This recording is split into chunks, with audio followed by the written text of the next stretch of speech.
할렐루야. 창세기 강의 47번째 시작합니다. 찬양합니다. 존귀요 존귀하신 주 기쁨으로 찬양하겠습니다.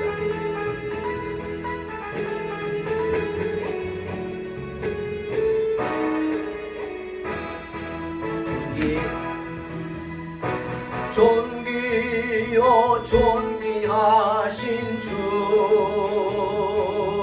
감사 찬양과 경배 다 받으실 주님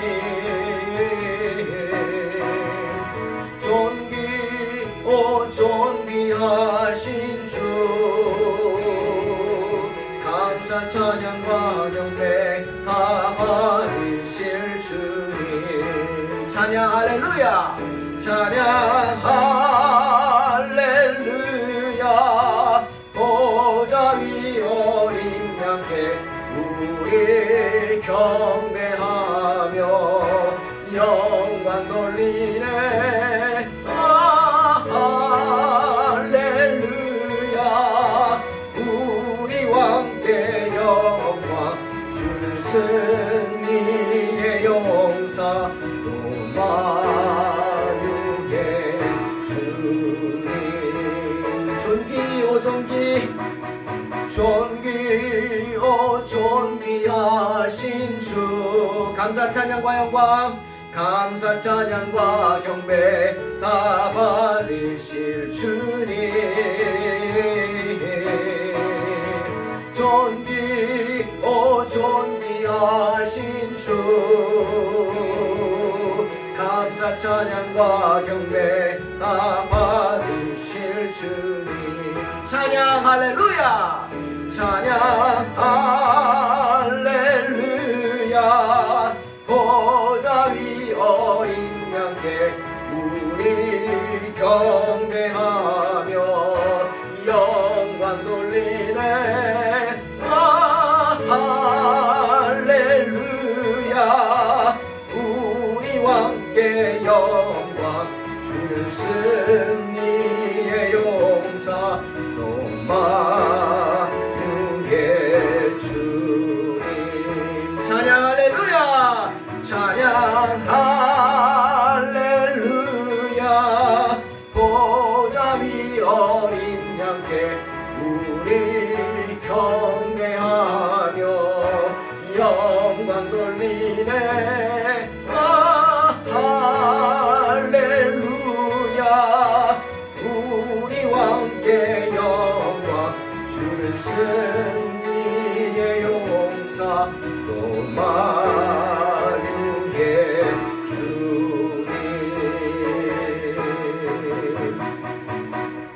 할렐루야 네.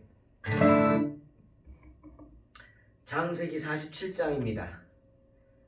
7장입니다. 7장 창세기 7장 17절로 24절 봉독합니다. 홍수가 땅에 40일 동안 계속된지라 물이 많아져 방주가 땅에서 떠올랐고 물이 더 많아져 땅에 넘침에 방주가 물 위에 떠다녔으며 물이 땅에 더욱 넘침에 천하의 높은 산이 다 잠겼더니 물이 불어서 15규빗이나 오르니 산들이 잠긴지라 땅 위에 움직이는 생물이 다 죽었으니 곧 새와 가축과 들짐승과 땅에 기는 모든 것과 모든 사람이라 육지에 있어 그 코에 생명의 기운의 숨이 있는 것은 다 죽었더라 지면의 모든 생물을 쓸어버리시니 곧 사람과 가축과 기는 것과 공중의 새까지라 이들은 땅에서 쓸어버림을 당하였으되 오직 노아와 그와 함께 방주에 있던 자들만 남았더라 물이 150일을 땅에 넘쳤더라 아멘. 오늘 본문은 노아 시대의 온 세상을 뒤덮은 무서운 홍수의 이야기 그리고 그 결과에 대한 말씀입니다. 여러분 처음부터 홍수가 난 건 아니죠. 물이 갑자기 덮친 건 아닙니다. 비가 내렸습니다.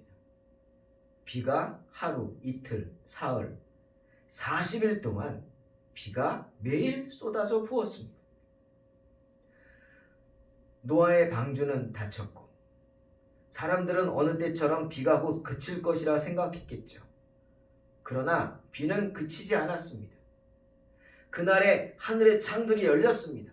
땅에서는 기품의 샘들이 터졌다고 말씀하십니다. 홍수가 시작돼서 온 세상을 덮친 겁니다. 땅들이 물에 잠긴 것은 물론이고 성경은 산들도 높은 산이 다 잠겼다 말씀하십니다. 사람들이 산으로 비를 피해 오르기 시작했겠죠. 하지만 그것도 잠시뿐이죠. 그 높은 산들도 다 잠겼다고 말씀하십니다. 여러분, 우리가 가끔 높은 산에 그 바다와 상관없는 그 높은 산 중턱에 조개 껍질들이 막 나오는 걸 보고 신기해합니다. 이게 뭐지? 저는 그게 노아의 홍수의 증거가 아닐까 하는 생각을 해봅니다.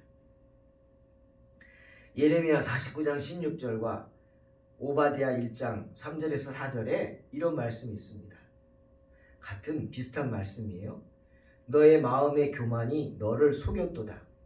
바위 틈에 거주하며 높은 곳에 사는 자여, 내가 마음에 이르기를 누가 능히 나를 땅에 끌어내리겠느냐 하니 내가 독수리처럼 높이 오르며 별 사이에 깃들일지라도 내가 거기에서 너를 끌어내리라. 여호와의 말씀이니라. 분명히 말씀하십니다. 즉, 이 세상에서 하나님의 심판의 손길에서 벗어날 수 있는, 그렇게 사람이 벗어날 수 있는, 홍수를 피할 수 있는 높은 곳은 없다는 것입니다. 여러분, 그 높은 에베레스트 산도 잠겼다는 거죠. 하지만 물이 높으면 높을수록 노아의 방주는 어떻게 더 높이 떠올랐겠죠. 율법에 대한 로마서 5장 20절의 말씀이 생각났습니다. 율법이 들어온 것은 범죄를 더하게 하려 함이라. 그러나 죄가 더한 곳에 은혜가 더욱 넘친다 말씀하셨습니다. 제가 청년 때 주의종이 되기 전에 계속 다녔던 소망교회, 압구정동에 있는 그 소망교회, 정말 그 압구정동이라는 곳이 많은 부자들이 사는 동네고, 그곳에 그냥 술집도 많고 많습니다. 우리가 모르는. 네. 그때 목사님이 하신 말씀 생각나요. 여러분, 로마서 말씀처럼 죄가 더한 것에 은혜가 넘칩니다. 그런 곳에 그래도 교회가 있기 때문에 이 동네가 살 수 있다는 그런 의미겠죠. 여러분, 어둠이 짙을수록 빛이 더욱 밝아집니다. 그죠? 세상 죄악에 물들지 않기 위해서 우리가 힘쓰고 애쓸수록 우리는 고난을 더 당하겠죠. 고난이 크겠죠. 하지만 그렇게 클수록 마치 방주가 물이 찰수록 더 높이 오르는 것처럼 우리의 믿음의 방주도 더 높이 떠오를 줄로 믿습니다. 영적인 고통, 그것이 크면 클수록 그것을 잘 감당하는 우리 영혼은 더욱 성장하고 부흥케 될 줄로 믿습니다. 홍수의 결과를 보십시오. 방주 안에 있던 사람들, 짐승들 제외하고는 세상의 모든 생명체가 죽었습니다. 여러분, 무슨 생각이 나십니까? 죄 많은 인간들이 죽은 거는 생각하지 마시고요.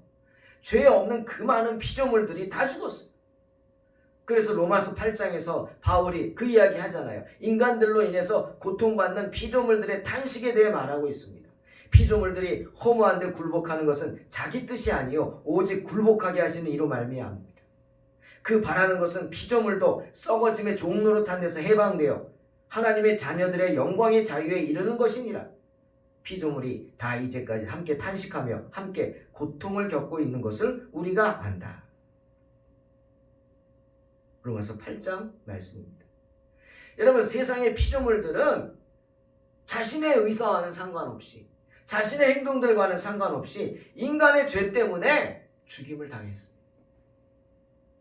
세상의 모든 피조물들이 인간의 죄 때문에 아무 이유도 없이 죽임을 당했습니다. 요즘 조류 독감 때문에 그리고 돼지 콜렐라 때문에 정말 많은 닭들이, 오리들이 산채로 생매장 당하고 돼지들이 산채로 생매장 당하고, 여러분 그거 보지 않습니까? 그 질병들이 어디서 나온 겁니까? 예? 그 오리와 닭들과 돼지들은 무슨 죄가 있는 거예요? 수만 마리가 떼죽음을 당하지 않습니까? 저기 네덜란드라는 나라는 밍크를 많이 이렇게 키운대요. 그것도 잘못됐죠. 사육을 위해서? 아니, 껍질을 위해서, 털을 위해서 밍크 코트 키우는 거예요. 근데 이번에 코로나 때문에 그 발원이 거기서 된다 그래서 살아있는 밍크 수십만 마리래요. 수십만 마리를 산채로 땅에 묻어버렸어요. 생매장 됐어요. 정말 잔인하지만 그게 현실입니다.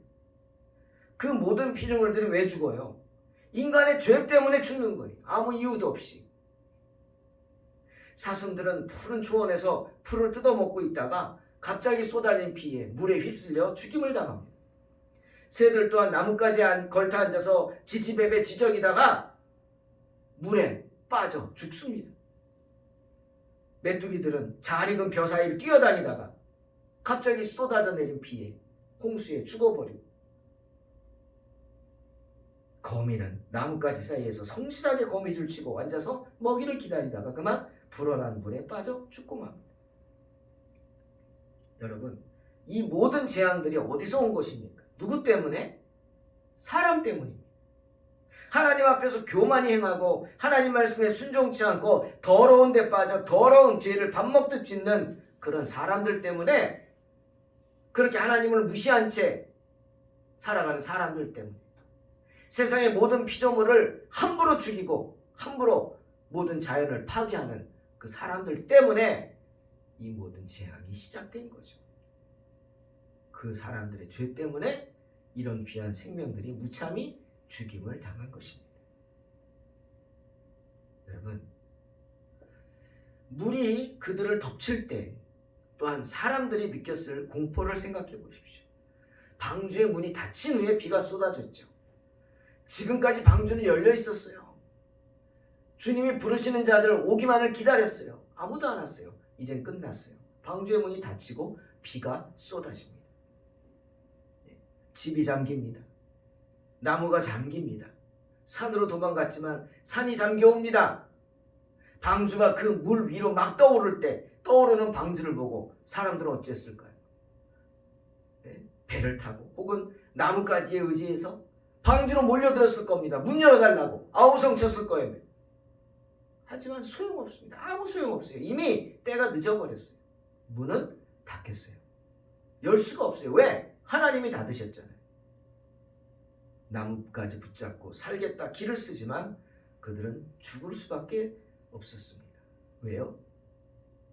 방주 대신 그리스도 예수 안에 있는 자들은, 있지 않는 자들은 다 죽임을 당해야 했기 때문입니다. 파멸되어야 했어요. 욥기 22장 17절에서 욥의 친구 중에 하나인 엘리바스가 이 이야기를 합니다. 노아 시대 홍수로 죽임을 당한 사람들의 이야기를 합니다. 엘리바스가 말합니다. 노아 시대 홍수로 죽임을 당한 사람들의 죄가 뭔지 아느냐? 욥에게 말합니다. 구체적으로 두 가지의 죄를 말합니다. 17절에서 하나님이 계시면 불편하단 말이에요. 그러니 우리를 떠나달라고 했답니다. 사람들이. 그렇죠. 하나님이 눈동자와 같이 당신의 백성들을 지켜보고 있으니 귀찮다는 거예요. 불편하다는 거예요. 내가 하고 싶은 거 못한다는 거예요. 여러분, 하나님이 그 눈동자로 우리에게 양심을 주셨죠. 양심의 가책을 주시잖아요. 그게 싫다는 거예요. 그래서 어떻게? 이 사람들은 양심의 화인을 맞은 거예요. 불화살을 맞았어요. 양심이 타버렸어요. 여러분, 된 살 만져보십시오. 느낌이 있습니까? 없습니다. 그들의 양심이 그렇게 됐다는 거예요. 그래서 하나님 제발 우리를 떠나라고 그렇게 말하면서 자기들이 하나님을 버렸다는 거예요. 그 죄고, 또 하나는 뭔지 아십니까? 그들이 하나님을 향해서 빈정거렸다고 합니다. 비웃었다는 거예요. 아니 당신이 우리를 위해 해준 게 뭐요? 하나님께 그렇게 말했다는 거예요. 그래? 그럼 하나님이 당신이 나에게 해줄 수 있는 게 뭐냐고? 응? 에이, 하지 뭘 해줘? 뭐 이런 식으로 빈정거렸다는 겁니다. 여러분, 하나님을 떠나고 하나님을 버리고 하나님을 비웃고 빈정거리는 그 죄 용서 못 받죠. 저와 여러분의 모습은 어떤지 모르겠습니다. 한 번 더 노아를 생각해 봅니다. 노아는 홍수의 심판이 시작되기 전에 하나님의 경고를 수없이 사람들에게 전했습니다. 이 사악한 무리들에게 회개하라고. 그뿐이겠어요? 그들을 위해 중보기도도 했을 거예요. 그들로부터 하나님의 진노를 돌이키려고, 이 세상이 물로써 멸망당하는 걸 막아보려고. 왜? 수많은 생명체들이 죽잖아요. 사람뿐 아니라. 하지만 다 소용없었습니다. 누구만 살았어요? 오직 자신만 살았어요. 에스겔 14장 14절에 이런 말씀합니다. 에스겔이 비록 노아, 다니엘, 욥 이 세 사람이 거기에 있을지라도 그들은 자기의 공의로 자기의 생명만 건지리라. 나 주 여호와의 말이니라. 큰 가뭄의 재앙 같은 게 세상에 있을 때 누구만 살아남아요? 노아, 다니엘, 욥 의인들이죠. 그들만 살아남는다는 거예요. 그들만 간신히 자기 목숨이나 겨우 건질 수 있을 뿐이라는 거예요. 자기 아들, 딸 못 건져 목숨 안 된다는 거예요. 너희밖에 안 된다는 거예요. 다 땅은 쑥밭이 되고 말고. 여러분, 구원은 내가 받는 것이기 때문입니다. 그래서 에스겔이 또 말하잖아요. 18장 20절에서 범죄하는 그 영혼이 죽을 것이다. 아들은 아버지의 죄악을 담당하지 아니할 것이요 아버지는 아들의 죄악을 담당하지 아니할 것이다. 그리고 이런 말합니다. 의인의 공의도 자기에게로 돌아가고 악인의 악도 자기에게로 돌아간다. 뭡니까? 나만 산다는 거. 아들이 아비의 죄를 물려받지도 않지만 아비가 아들의 죄도 받지 않는 것처럼 의도 마찬가지라는 거예요. 내 의가 나를 구원하는 거지 내 의가 다른 사람을 구원할 수 없다는 거예요. 구원은 누가 대신 받아줄 수 있는 게 아니라는 거예요. 흔히들 목사님 난 교회 안 가도 돼요. 나중에 집사람 천국 갈 때 뒷다리 붙잡고 가면 돼요. 쓸데없는 소리, 어리석은 소리라는 거예요. 안 된다는 거예요. 예? 나는 바빠서 못 가니까 집사람만 열심히 다니면 내가 다 따라갑니다. 따라가긴 뭘 따라가요? 예? 당신은 죽습니다. 왜? 구원은 내가 받는 거예요. 누가 대신 받아줄 수 있는 게 아니에요. 노아와 다니엘과 욥 훌륭하죠. 그들이 옆에 있어서 우리를 구원의 길까지 안내할 수는 있겠지만 함께 할 수는 있겠지만 방주에 올라타는 것은 누가 타요? 내가 타는 거예요. 예? 주님도 그러잖아요. 소나 양이나 물가까지는 끌고 갈 수 있죠. 물 먹는 건 누가 먹어요? 자기가 먹어야 되는 거예요. 그러니 거꾸로 아무리 세상에 유혹이 심하고 환난이 심하고 핍박이 심해도 나만 흔들리지 않으면 됩니다. 오직 말씀에 순종한 사람, 노아만이 구원을 받는 거예요. 사랑하는 성도 여러분, 사무엘상 15장 22절에 순종이 제사보다 낫고 듣는 것이 순양의 기름보다 낫다. 사무엘은 분명히 말씀하십니다. 명심하십시오. 순종이 제사보다 낫습니다.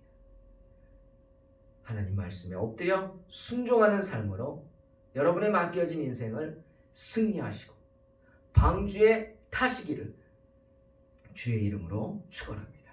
기도하겠습니다. 하나님 감사합니다. 어리석은 저희들 늘 주의 말씀 가운데 나아감으로 승리하는 삶을 살게 하여 주시옵소서. 우리는 어리석습니다. 하지만 주님의 은혜를 믿습니다. 주님 우리와 함께 하시고 언제든지 주의 은혜를 떠나지 않게 하여 주시옵소서. 예수님의 이름으로 기도하옵나이다. 아멘. 믿음으로 승리하시기 바랍니다.